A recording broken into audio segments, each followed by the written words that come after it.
예, 반갑습니다. 인문학을 요리하는 남자, 인문학 셰프 세범입니다. 자, 그러면 우리가 이를 놀이화하기 위해서는 어떻게 해야 하는가? 한번 거기에 대해서 한번 고민을 해보도록 하겠습니다. 굉장히 이 어려운 주제인데, 어, 이를 놀이화하기 위해서는 어떻게 해야 되느냐? 제가 등산을 한번 예로 한번 들어볼게요. 개인적으로 제가 이제 등산을 즐기는 편인데,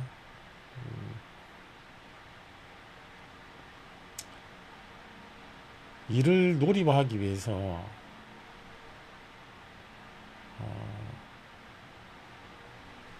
중요한 것 중에 하나가 그 행동을 하는 이유, 목적, 이런 것들을 생각하지 말라는 거예요.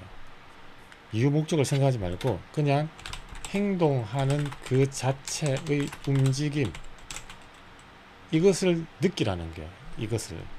행동하는 움직임 그 자체를 느끼라는 거예요. 그러니까 등산을 갈 때, 야, 내가 오늘 저 산을 정복을 한번 해봐야 되겠다.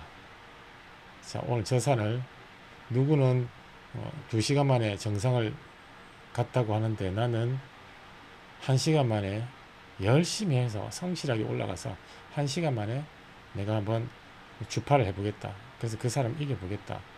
뭔가 이렇게 자기가 어떤 등산을 하는 그 행동의 이유, 누군가 이기기 위해서, 시간을 단축시키기 위해서 이런 이유를 대지 말고 그냥 내가 산을 올라갈 때 한 걸음 한 걸음, 원 스텝, 투 스텝, 이렇게 스텝 하나하나를 밟고 이 산을 올라가는 그 과정 자체를 즐기라는 거죠. 그 과정 자체를. 그 과정 자체를 즐기다 보면, 어느 순간 정상에 가 있더라고요, 보니까. 그리고 그 과정에서, 정상까지 가는 과정에서, 힘들게 혹은 내지는 빠른 시간 안에 주파해야 되겠다라는 스트레스를 받으면서 간 게 아니에요. 그냥 한 걸음, 원 스텝, 투 스텝, 한 걸음 한 걸음 즐기다 보면 어느 순간 정상에 가 있는 그런 상태가 되는 거죠. 마치 이런 건 비슷해요. 여러분 아마 연애 경험이 다 있으실 건데 자기가 어, 좋아하는 그 연인과 함께 길을 걷거나 시간을 보내다 보면 그때 이 연인과 이 사랑하는 사람과 시간을 보내면서 내가 뭔가를 성취해야 되겠다. 이 사람과 시간을 보내면서 내가 돈을 더 벌어야 되겠다. 그런 생각으로 연애를 하지 않지 않습니까? 그냥 그 사람과 함께 있는 것 자체가 손을 잡고 한 걸음 한 걸음 산책하고 함께 웃고 같이 마시고 먹고 이런 순간 하나하나가 그저 즐거운 거잖아요. 그 즐거움에 푹 빠져 있다 보면 그 과정에 빠져 있다 보면 시간이 가는 줄 모르고 빠져 있다 보면 어느새 시간이 훌쩍 지나가 있는 거예요. 그 과정에서 여러분 스트레스를 받았습니까? 그렇지 않잖아요. 여기서 알 수 있는 게 뭐냐면 우리가 어떤 행동을 할 때 내가 이 행동을 통해서 다른 무언가를 성취해야 되겠다 라고 하는 이유와 목적을 의식하는 순간 더 이상 그 일은 과정을 즐기는 것이 아니라 그 목적을 성취하려는 부담, 일로 다가오는 거예요. 일로. 해내야 하는 일로 다가오는 거죠. 그래서 이를 놀이하기 위해서 가장 중요한 부분 중에 하나가 바로 이유나 목적을 대지 말고 그냥 여러분이 그 어떤 행동을 하는 그 자체를 즐기라는 거예요. 내가 이 행동 하나를 할 때 느껴지는 느낌, 내 근육의 움직임, 느낌, 혹은 내 심장이 뛰는 느낌, 그리고 내가 이 일을 할 때 느껴지는 어떤 분위기, 이런 걸 그 자체 하나하나를 느끼라는 겁니다.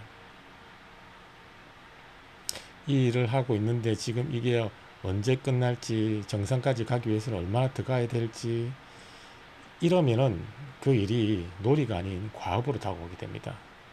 공부도 마찬가지입니다. 공부를 할 때 내가 이걸 해서 중간고사에서 성적을 올려야지, 어떤 대학을 가야지, 이 일을 해서 내가 이번 공무원 시험에서 붙어야지, 그 다음에 취업 시장에서 꼭 그 대기업에 입사를 해야지, 이런 목적을 가지고 어떤 준비를 하거나 공부를 하다 보면 그것이 과업으로 다가와서 스트레스만 받고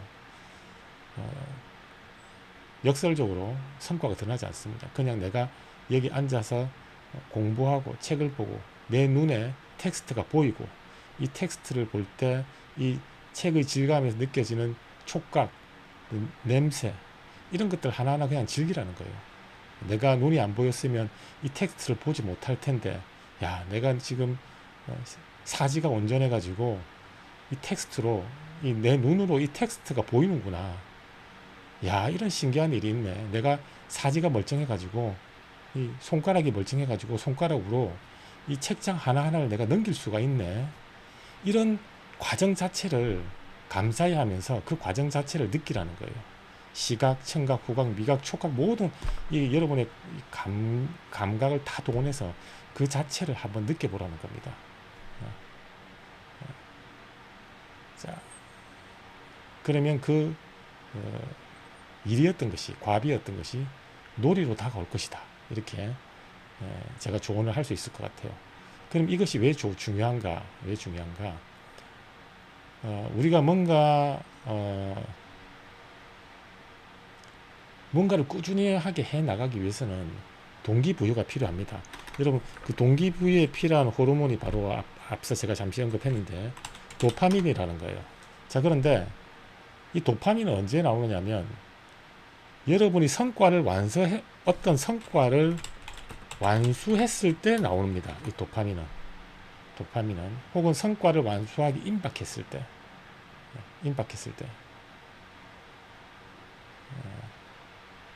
그러니까 여러분이 이 과정을 즐기지 못하면 즉 성과에만 집착하면 도파민이 분출된다 안 된다? 도파민이 분출되지 않습니다. 왜냐하면 도파민은 어떤 성과를 완수했을 때만 분출되기 때문에 혹은 임박했을 때만 그 과업 결과 내가 지금 하고 있는 일의 목적, 내가 이거 해서 좋은 대학에 가야지, 스카이를 가야지, 어떤 공무원 시험에 합격을 해야지, 내가 대학 교수가 돼야지, 내가 대기업에 취업을 해야지, 이런 성과에 빠지게 되면 이 성과를 이루어내기 전까지 혹은 이루어내기 임박한 시점까지 도파민이 분출되지 않기 때문에 뭔가 해야지 머릿속으로 이성은 작동하지만 실제로 그 이성을 뒷받침할 수 있는 동기부여가 온전히 안 된다는 거죠. 그러면 어떻게 되느냐? 아까 말씀드린 것처럼 과정 자체를 즐기라는 거예요. 이 과정 자체를 즐기다 보면 도파민이 저절로 나오게 된다. 과정 자체를 즐겨라. 그러면 도파민은 저절로 따라온다. 마치 이거는 뭐와 같으냐면 여러분이 여러분이 연애를 하더라도 내가 저 남성, 마음에 드는 저 여성을 내가 내 여자로 만들어야지 혹은 내 남자로 만들어야지 이러면서 동분서주하는 것이 아니라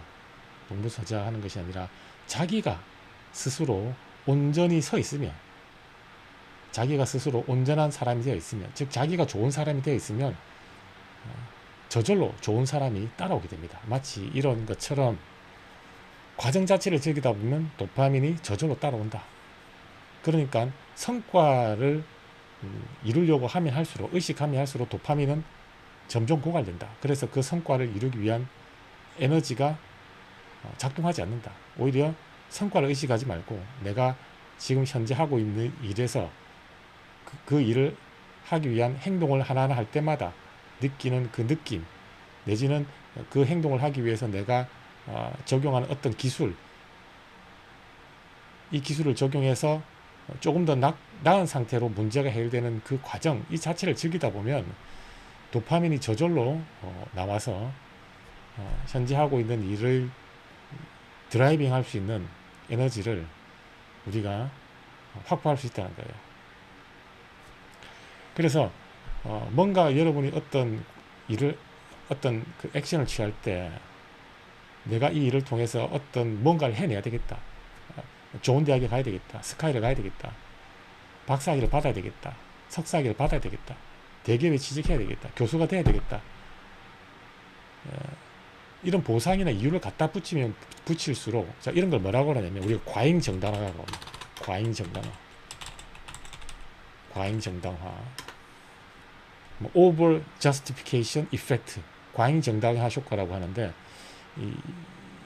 어떤 여러분이 추진하는 일에 보상이나 이유, 목적 이런 걸 갖다 붙일수록 그 활동은 도리가 아니라 일이 된다. 일이 되어서 순수한 즐거움을 상실하고 부담으로 다가와서 오히려 그 일을 온전히 성취하지 못하는 방향으로 그르치게 된다라고 볼 수 있어요. 그래서 과정 자체를 즐기는. 자, 그러면 어떻게 되느냐? 우리 인생이 내가 하루하루 견뎌야 할 과업으로 다가오지 않고 이 인생이 하나의 게임으로 다가온다. 이렇게 볼 수가 있어요. 게임으로 다가온다. 여러분 아마 다 게임 해보셨잖아요. 뭐 그것이 몸을 하는 게임이든 혹은 저처럼 저 같은 세대가 되면 오락실에서 하는 게임이든 다 그런 경험 있으시잖아요. 그렇죠? 게임할 때 그 게임에서 지더라도 다시 리셋 되잖아요. 리셋. 그러니까 게임에서 지는 것이 두렵지가 않은 거라. 게임에서 저도 리셋되어서 다시 할 수 있고 또 리셋해서 다시 할 수 있고, 게임에서 지면 어떻게 할까 이런 전전긍긍하는 두려움이 없으니까 그냥 게임하는 것 자체를 즐기는 거예요. 인생 자체를. 그리고 게임을 하다가 졌다. 소위 말하는 내가 실패를 했다. 그래서 내가 깊은 빡침에 직면했다. 그때 어떻게 합니까? 게임이기 때문에 부담 가질 필요가 없어. 그냥 어떻게 이 게임을 이길 수 있을까? 이 게임을 이기기 위해서 내가 부족한 게 뭘까? 어떤 기술을 더 보완해야 될까? 어떤 신체적 약점을 보완해야 될까? 보완하는 것이 오히려 게임에서 무기를 사는 그런 과정이 되는 거예요. 그러면 이 삶이라는 것을 그렇게 게임으로 받아들이면 실패한다고 해서 두려워하거나 전전긍긍하지 않고 언제든지 내가 이건 게임이기 때문에 보완해서 리셋하여 다시 할 수 있다라는 마인드로 전환을 하게 되죠. 그러면서 인생이라는, 삶이라는 그 과정 자체를 게임으로서 즐길 수 있는 그런 수준에 도달할 수 있을 것이다. 이렇게 저는 확신을 합니다. 여러분도 한번 제가 드린 조언을 한번 참고해 보시기 바랍니다.